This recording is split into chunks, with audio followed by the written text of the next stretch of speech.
Meus amigos, eu quero hoje tratar de algumas das cartas que tanto me alegram, com perguntas por vezes um pouco difíceis.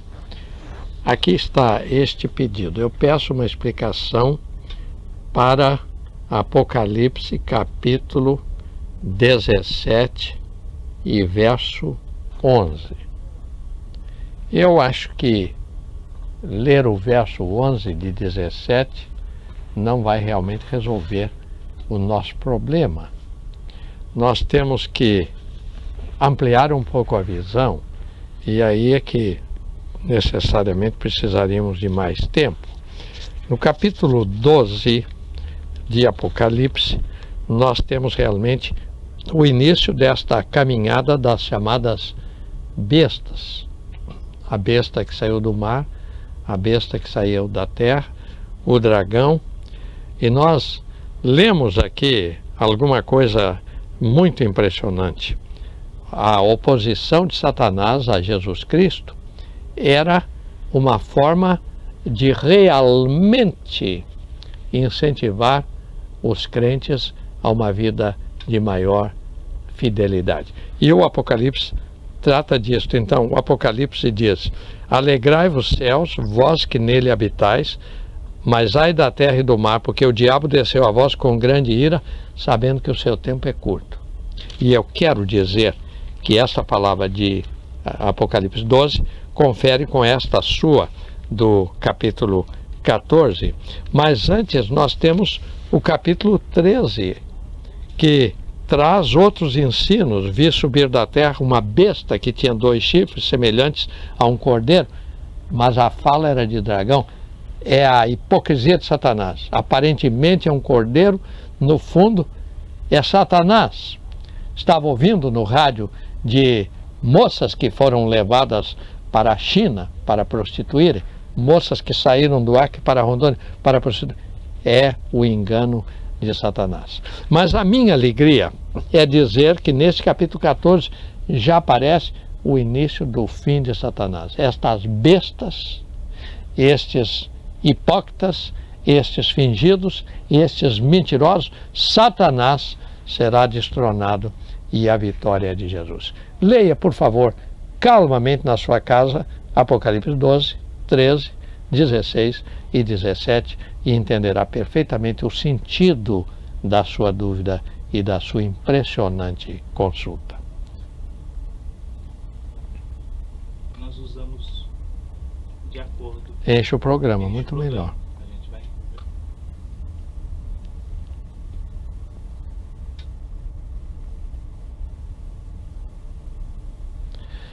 Quero uma explicação do Senhor sobre este versículo de São Marcos, capítulo 16, 15, porque diz: quem crer e for batizado será salvo.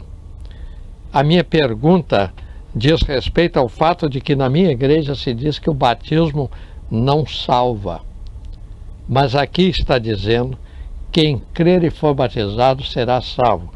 E eu pergunto, e se não for batizado, haverá salvação? Eu não tenho dúvida que é uma boa pergunta, não é?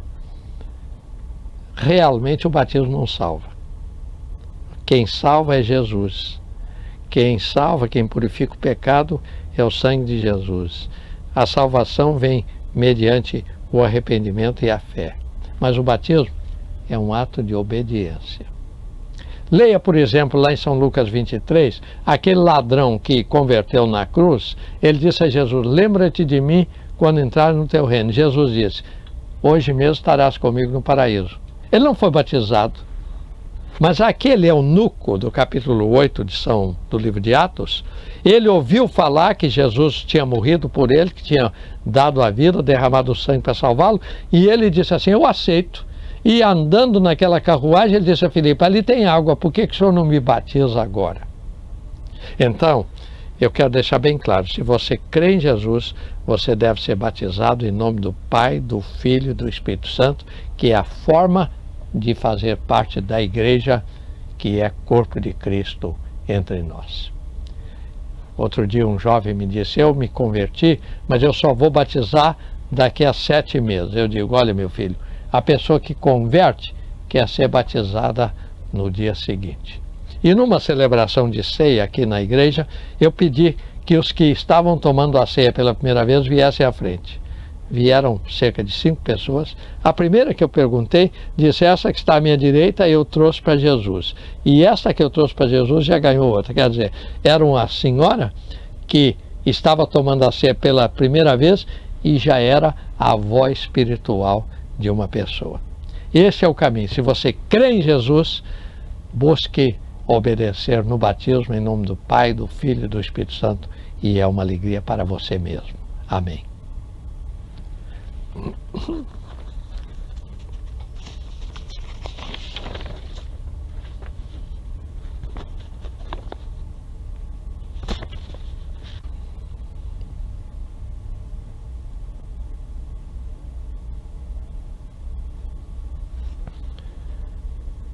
Continuo um tanto confuso com aquilo que ouço a respeito de nova era.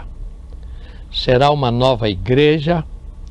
Ou que tipo de movimento será? Aliás, eu tenho 2 cartas de pessoas que ouviram uma explicação e não se satisfizeram plenamente, e eu me alegro nisso, porque o nosso interesse é realmente ajudar.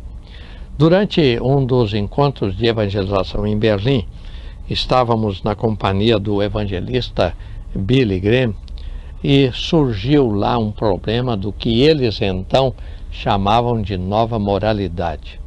E o Billy Graham, com aquela sabedoria que Deus lhe deu, disse assim, a nova moralidade é a velha imoralidade. Esse problema de nova era é a mesma coisa.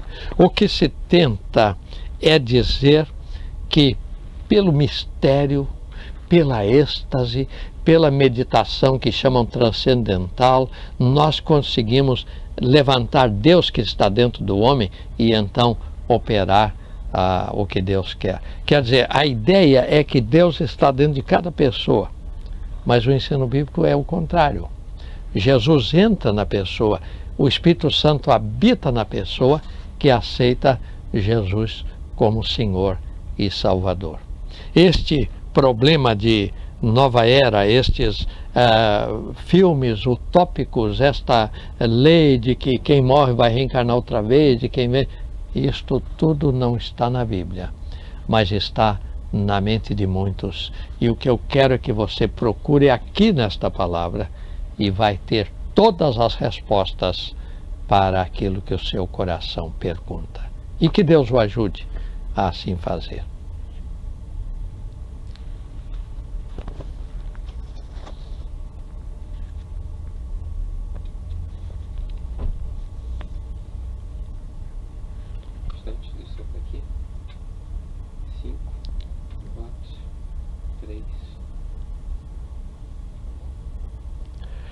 Na nossa pergunta de hoje, eu leio, tenho visto seus programas na TV, tenho procurado acompanhar as suas mensagens sempre que possível pelo rádio, mas eu estou convencido de que existem pessoas com mentes cauterizadas, aceitando o linguajar e o sentido do mundo, e o Senhor fala com tanta clareza e tantas pessoas continuam negando aceitar.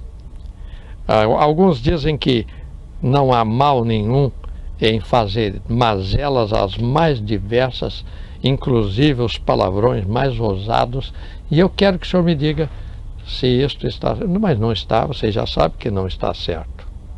Mas eu quero lembrar que isso não é coisa de hoje, não é pastor Davi Gomes. Aqui na carta do apóstolo São Paulo aos Filipenses, ele diz assim, verdade que alguns pregam a Cristo até por inveja e contenda, mas outros o fazem de boa mente, estes por amor, sabendo que eu fui posto para a defesa do Evangelho. Mas aqueles por contenda anunciam Cristo não sinceramente, julgando aumentar a aflição da minha prisão. Mas o que me importa, contanto que Cristo seja anunciado, nisto eu me regozijo. Eu estou desde 1949 falando diariamente que Jesus Cristo salva. Eu estou falando já há 8 anos pela televisão que Jesus Cristo salva. Mas eu não posso obrigar pessoas a aceitarem. Mas eu quero dizer a você que está me ouvindo agora e que ainda não aceitou, que Jesus continua amando-o e que eu também quero ajudá-lo. Escreva: Pastor Davi, eu quero entender um pouco melhor. Se puder, adquira os livros da Escola Bíblica do Ar e Deus vai usá-los para esclarecer. Continue mandando as suas perguntas, porque elas me alegram sobremaneira. Amém.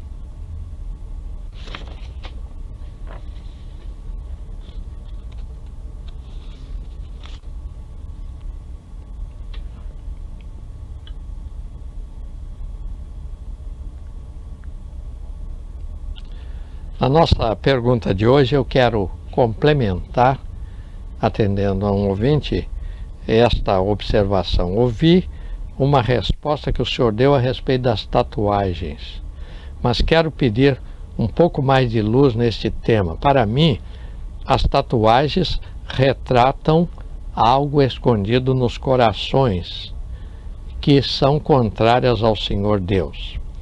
Eu chego a pensar, e posso estar errado, que a tatuagem pode até significar a marca da besta de que o Apocalipse fala tanto. Bem, para lhe dizer a verdade, eu não posso dogmatizar sobre isto. Mas quando nós lemos no capítulo 13 de Apocalipse, a partir do verso 18, nós descobrimos que existe um poder enorme na pessoa de Satanás. O autor de Apocalipse diz que maravilhas haveriam de ser operadas por Satanás. E como eu disse em programa anterior, no Apocalipse, no capítulo 13, a ideia de um ser com rosto de cordeiro, mas voz de dragão. É a figura hipócrita de Satanás. E eu quero dizer que a tatuagem realmente não é algo que agrada a Deus. Eu não vejo razão de se fazer um desenho assim ou de outra maneira, e alguns tão obscenos. Eu acho que o nosso corpo é templo do Espírito Santo, é lugar de glorificar a Deus, e eu não quero lhe dar a ideia que eu concordei com tatuagem. Eu só não quis ir ao extremo de dizer que é besta, porque eu conheço alguns que hoje são crentes em Jesus e que antes de se converterem fizeram as tatuagens e hoje estão com elas e, não obstante, não estão servindo a besta, mas estão servindo a Jesus Cristo. Eu espero ter esclarecido completamente, mas se você não entendeu ainda, escreva de novo e vamos ajudar. Quando tiver tempo, leia o Apocalipse 12, 13, 14, 15, 16 e vai encontrar subsídios favoráveis. Amém.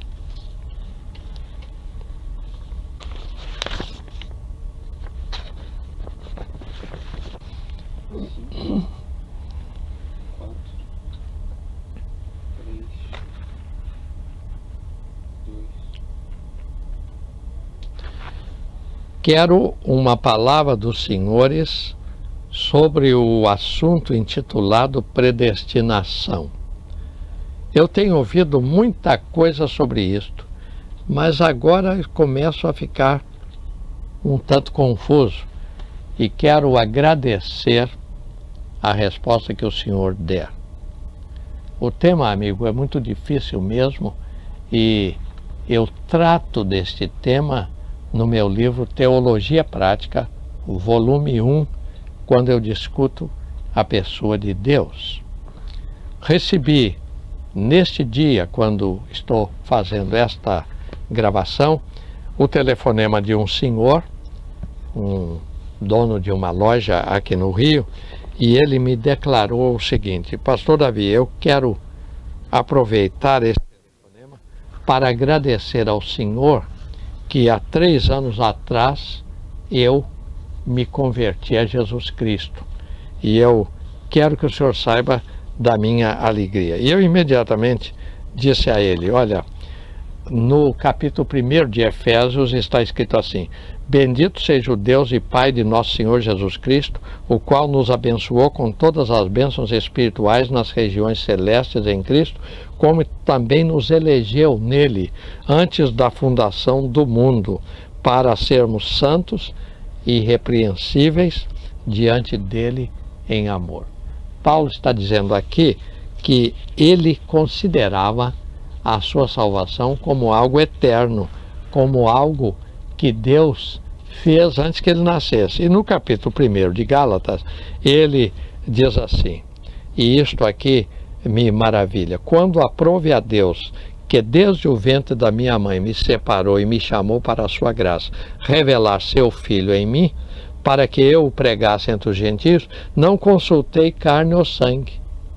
Quer dizer, se você está ouvindo a mensagem agora e lembrar que Jesus morreu para salvar você, você não tem que preocupar se é predestinado ou não, você tem que aceitar.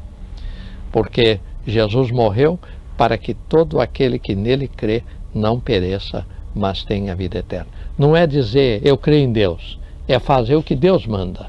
Não é dizer a minha mãe era crente, isso não leva ninguém para o céu. É crer você mesmo que Jesus morreu para salvá-lo, confessar-lhe os seus pecados e seguir. Não preocupe tanto com predestinação. Pessoalmente, eu sinto que Deus me escolheu antes de eu ter nascido. Isso pessoalmente, eu digo no meu livro. Eu acho que Deus me fez essa graça, mas eu creio que a graça que Deus me fez, Ele quer fazer a você também. Pode fazer até 50. Dando 17 minutos.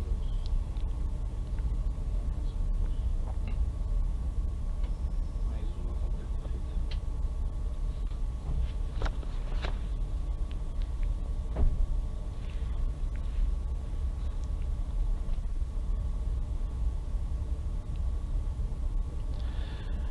Eu quero que o Senhor me responda sobre esta frase que encontrei no livro de Malaquias: roubará o homem a Deus? Vós me roubais e perguntais em que te roubamos? Nos dízimos e nas ofertas alçadas. Será que o profeta está realmente certo? Será que nós podemos roubar a Deus? Pode. Pode. É interessante que a questão do dízimo aparece pela primeira vez na Bíblia com Abraão, que pagou o dízimo a Melquisedeque. É interessante. Ele teve aquela vitória descrita no capítulo 14 de Gênesis, e depois da vitória ele quis entregar a sua oferta ao sacerdote. No capítulo 27 do livro de Levíticos, nós temos a legislação sobre o dízimo. Hoje, tantos estão explorando o dízimo, estão querendo realmente fazer negócio com a fé, que alguns pastores até acham que não devem ensinar isto. Mas Deus nos dá tudo. E Deus pede 1/10 do que Ele me deu. Eu não sou obrigado a dar. A minha igreja nunca me obrigou a dar, mas o meu prazer é dar. E o prazer daquele que é crente em Jesus é dar, porque ele sabe o que Deus fez na sua vida. O 10º realmente é o mínimo. Mas o que o Malaquias estava dizendo é o seguinte: vocês não estão mais entregando as ofertas ao culto, estão gastando aí nas bebidas, nas bebedeiras, nas orgias, e depois dizem que não estão roubando. Há um perigo. Aquele que diz que ama Jesus Cristo deve também cooperar para a causa de Jesus Cristo. Eu não sei como agradecer a Deus aqueles que mandam as suas ofertas para a Escola Bíblica do Ar. Porque ninguém dá mais oferta do que eu, porque eu escrevo os meus livros para ajudar o programa. Mas quando uma pessoa manda, e esta semana um médico psiquiatra aqui do Rio me telefonou e disse: o senhor, por favor, mande os papeletes de depósito no banco que eu quero ajudar esse programa. Não é Davi Gomes, é Deus falando no coração daquele médico. E eu espero que Deus fale em muitos corações para nós, ao invés de termos 15 minutos, temos meia hora, e ao invés de estarmos uma vez por semana, estarmos durante cada dia. Que Deus o abençoe, que você realmente entenda que Deus quer uma parte daquilo que Ele lhe deu, para que o seu trabalho possa ser ampliado. Muito obrigado por sua confiança. Amém.